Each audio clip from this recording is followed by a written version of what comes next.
네, 강원도 현안구와 이슈를 짚어보는 시간입니다. 정부가 전 국민에게 코로나19 긴급 재난지원금을 지급하기로 했습니다. 11일부터 신청이 이뤄지는 가운데 강원도와 도내 지자체들도 지원금 지급에 나서고 있는데요. 긴급 재난지원금 지급 내용과 현황, 또 기대 효과에 대한 자세한 이야기 나눠보겠습니다. 스튜디오에 상지대학교 사회복지학과 류만희 교수, 강원도의회 각도영 의원 나와 계십니다. 안녕하십니까? 네, 안녕하세요. 네, 안녕하십니까? 네, 먼저 교수님께 질문 드리겠습니다. 긴급 재난지원금 처음 시행되는 제도라서 좀 낯설기도 한데요. 우리 시청자 여러분들께 어떠한 정책인지 한번 짚어주실까요? 예, 이미 국민 여러분들에게 지급이 시작이 되고 있는데요. 네. 이것은 사실은 코로나 바이러스 19이라는 이런 전 세계적으로 미중유행 사태에 대한 이제 정부의 대응 정책이다 볼 수가 있는데, 네. 정부의 표현을 그대로 빌려서 말씀을 드리면 소득을 불문하고 국민의 생활 안정과 위축된 경기 회복을 위한 국민 안전망이라는 이런 표현을 씁니다, 지금. 네. 그러면 이 얘기는 무슨 말씀이냐면, 사실은 엄격히 얘기하면 복지정책 성격도 갖고 있고, 조금 다르게 보면 이것은 워낙에 지금 이 코로나 바이러스가 미친 경제에 대한 악영향이 심각하기 때문에 경기 진작을 위한 경제 정책적 성격도 네. 같이 포함하고 있는 거다. 그래서 소득 보장과 더불어서 경기 진작, 네. 이런 두 가지의 성격을 가지고 있는 복합적인 네. 복지 정책이고 경제 정책이다, 이렇게 말씀드릴 수 있겠습니다. 네. 복지 정책의 성격을 띠고 있다고 말씀을 하셨는데 5월 4일부터는 지급이 시급한 가구에 대해서는 이미 시행을 하고 있는데요. 정부에서 전 국민에게 지급하는 이 코로나19 긴급재난지원금, 또 본인들은 이제 어떻게 얼마나 지급받는지에 대해서도 지급 내용에 대해서 한번 설명해 주실까요?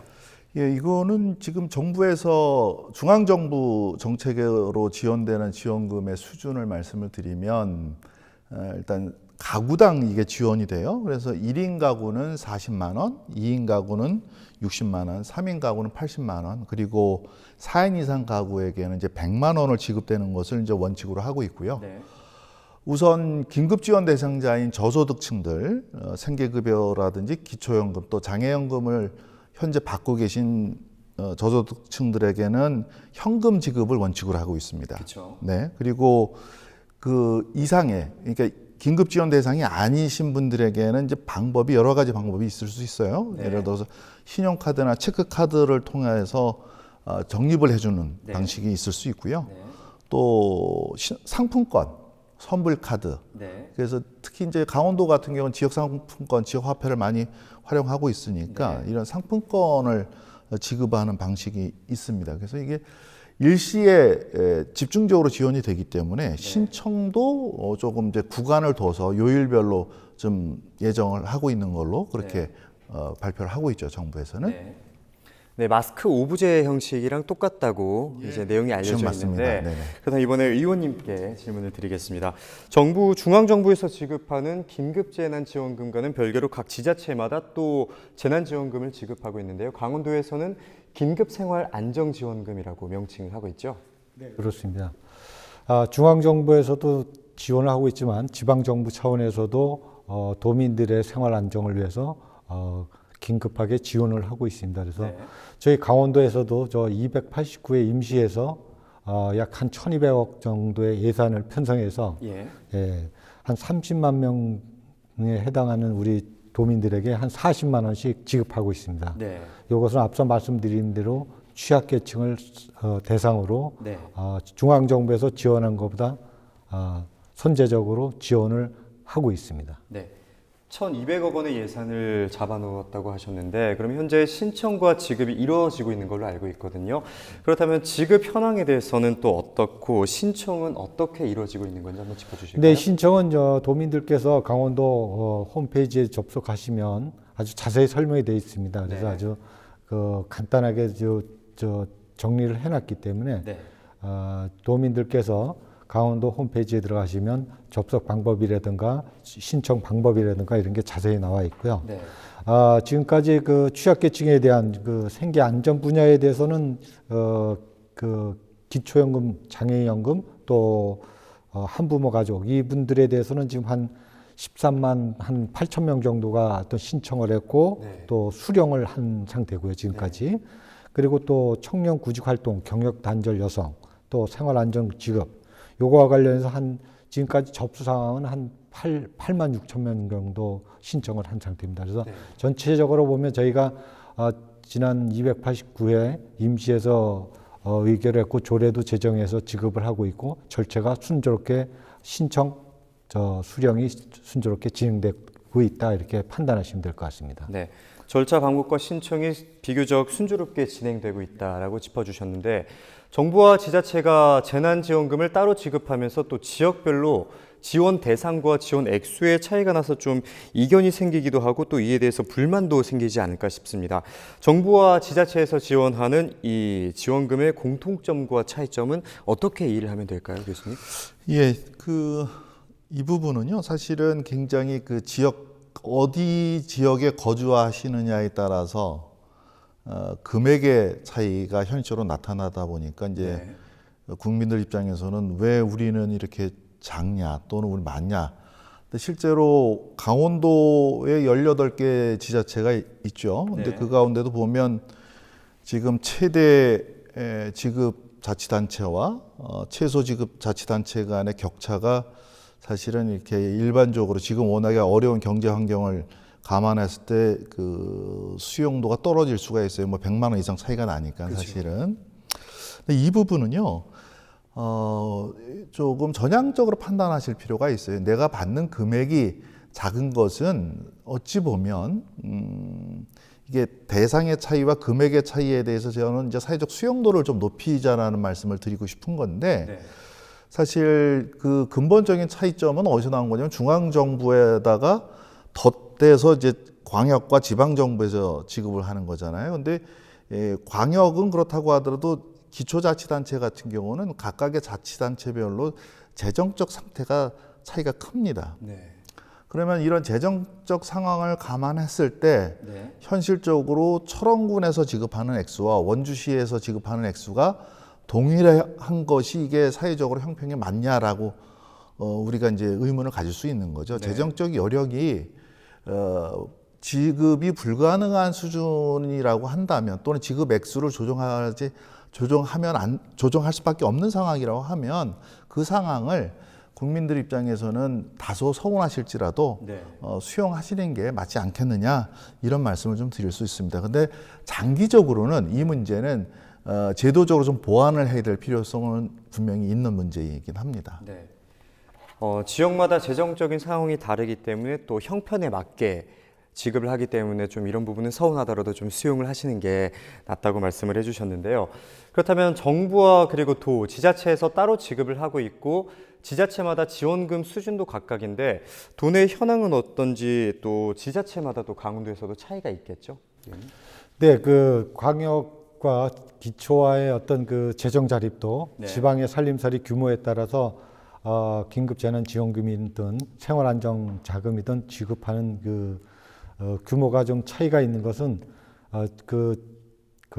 자치단체마다의 어떤 재정 자립도에 따라서 약간의 어떤 편차는 있다 이렇게 판단하시면 될 것 같습니다. 그래서 저희 강원도도 강원도 도민들에게 일괄적으로 지급하는 금액은 같지만 기초 지방자치단체에서 지급하는 금액은 뭐 10만 원에서 이제 30만 원까지 편차가 있습니다. 그건 우리 주민들께서 내 기초자치단체 내가 살고 있는 지방 정부의 살림살이의 여력에 따라 지급된다는 점을 좀 이해하시면 좀 빠를 것 같습니다.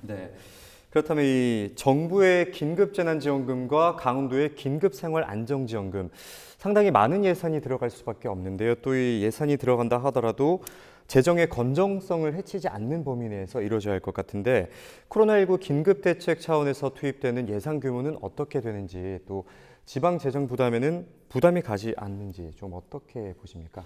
네, 지난 5월 30일 국회에서 통과되고 5월 1일자로 이제 국무회의 의결을 거쳐서 1차 추경 예산안이 12조 한 2천억 통과됐지 않습니까?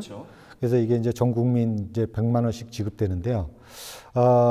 재정 규모로 봐서는 제가 봤을 때는 중앙정부 차원에서의 이 정도 규모는 크게 부담이 안 된다 이렇게 판단하고 있습니다. 이런 거는 뭐 국가 채무로 봐도 OECD 기준으로 해서 한 41% 약간 상회하는 수준인데요. 네. 뭐 우리가 OECD 기준으로 평균을 보면 굉장히 안정적으로 운영이 되고 있다 이렇게 판단하고 있습니다. 네. 다만 이제 그 한 2조 2천억 정도가 2조 1천억 정도가 한 이제 지방 정부에 부담이 되는데 네. 이걸 이제 17개 광역 지방 정부에서 또 n분의 1 부담을 하면 네. 나름대로 이 정도 지방 정부의 어떤 재정 건전성에 그렇게 위험 요소로 작용하지는 않는다 이렇게 네. 판단하고 있습니다. 네. 재정 건전성을 해치지 않는 범위 내에 있고 또 2조 1천억 정도는 이제 분담을 해서 이 정도까지는 수용이 가능하다라고 말씀을 해주셨습니다. 그렇다면 모든 국민을 대상으로 긴급재난지원금을 지급하기로 했는데 또 이걸 또 수령을 하지 않으면 자동으로 기부를 한다고 하죠? 네, 그렇습니다. 앞서 우리 곽도영 의원님께서도 이제 말씀을 해주셨는데 이번에 긴급 이 재난지원금의 그 재정 원천은 사실은 이제 일정 부분에 이제 국채 발행 부분이 포함이 돼요. 네. 그래서 그러면 이것을 사실 그 이 긴급 재난지원금을 논의했던 그 초반의 논의들을 좀 우리가 되돌아 보시면 그때 이게 모두에게 다 줄 거냐 아니면 뭐 상위 뭐 30%는 제한해 줄 거냐 이런 논쟁이 있었지 않습니까? 그렇죠. 그래서 이제 결국은 모두에게 다 주는 걸로 돼 있는데 사실 재정 건전성 문제를 떠나서 우리 사회에서는 좀 더 어려운 분들이 있을 것이고 이 똑같은 이 코로나 바이러스 상황에서도 그렇죠. 조금 부정적인 영향이 좀 덜하신 국민이 분명히 있으세요. 네. 그렇다면 후자의 경우 조금 재정적으로는 좀 용이하신 분들에게 있어서는 이것이 결국은 국민의 세금으로 지원되는 거니까 네. 이게 8월 30일까지 사용하지 않으면 기부를 하는 걸로 지금 제도를 설계해 놨거든요. 그래서 저는 이게 우리 사회의 좀 그 성숙도를 본다라는 측면에서 볼 때 좀 더 어려운 분들에게 많이 간다고 하면 네. 그렇다면 사실 과거에 IMF 때 우리 금모으기 운동이라는 좋은 경험도 있어요. 그래서 우리 사회의 좀 성숙도, 건강성을 회복하는 장치로서 이 기부금을 기부하는 방식도 괜찮겠다라는 의미를 부여할 수 있고요. 네. 그다음 근데 이제 문제는 이게 정부 주도 하에 기부 확산 운동은 저는 바람직하지 않다고 봅니다. 그것은 이 기부의 본연의 그 성격은 자발성에 기반하고 있는 것이기 때문에 중앙정부든 지방정부든 바람은 할 수 있지만 이것을 계기로 해서 뭐 기부 확산 운동을 전개하자 이런 것은 본래 취지하고는 또 맞지 않습니다. 그래서 결국은 기부된 재원이 어디로 가냐면 이게 고용보험 기금으로 가요. 네. 이것은 앞으로 이 긴급재난지원금이 지급된 이후에 우리 사회가 직면하는 경제 문제가 가장 대표적인 게 또 실업 문제가 될 거거든요. 그렇다면 고용보험기금에 막대한 또 재원이 소요되니까 이번에는 조금 덜 하더라도 기부하고 그렇지만 그 기부는 민간의 자발적인 운동으로서 전개됐으면 하는 그런 바람입니다. 네. 기부 역시 우리 국민들의 자발성에 기대해야 한다라고 말씀을 해주셨는데, 네. 그럼 코로나19로 어려운 민생에 도움을 주기 위해서 긴급재난지원금을 지급하는 것인데 또 적재적소에 이루어지고 또 실효성이 있어야 할 것 같은데 이 재난지원금으로 지급되면 어떤 효과들을 볼 수 있을지 먼저 교수님부터 말씀을 해주실까요?